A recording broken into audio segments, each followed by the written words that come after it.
ৰাইজ চক আমাৰ 10 হেক্টৰ প্লেণ্টেশ্যনৰ ৰাতি উমাই পিনি ৰাস্তা বনাই দিলে, কিন্তু একো পুলিকেইটা লোকচান কৰা নাই। কিন্তু ডাঙৰীয়ালৈ ধন্যবাদ দিছোঁ। আৰু এনেকুৱা ৰাস্তা বনাই থাকিব লাগে,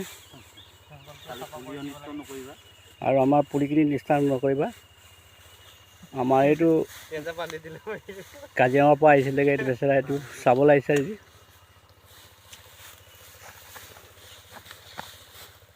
কাজিৰঙাত থাকি ইহঁতে ভাল পালে, মাছো খাবলৈ পালে বুলি কৈছে। ডাঙৰ ডাঙৰ মাছ এজন আহি পোৱা নাই, আহিব আৰু। এজন আমাৰ দাস বাবু, তেখেতে ইয়াত বাৰু বৰ কষ্ট কৰিছে, পুলি ৰুইছে।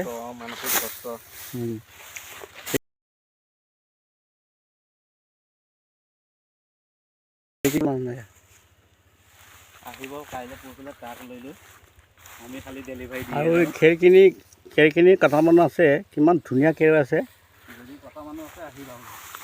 মানে আহি পিনি খেৰখিনি কাটি লৈ যাওক, আমি একো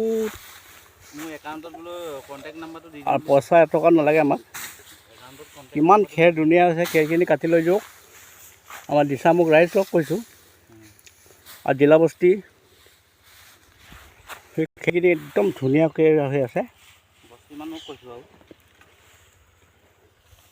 আমাৰ দিচামুখ ৰাইজকো কৈছোঁ, যদি খেৰঘৰ বনাবলৈ আছে, মন আছে, একদম প্ৰিমিয়াম কোৱালিটি মাল পাব আপোনালোকে। একদম ধুনীয়া ন, নাম্বাৰ 1 মাল পাব।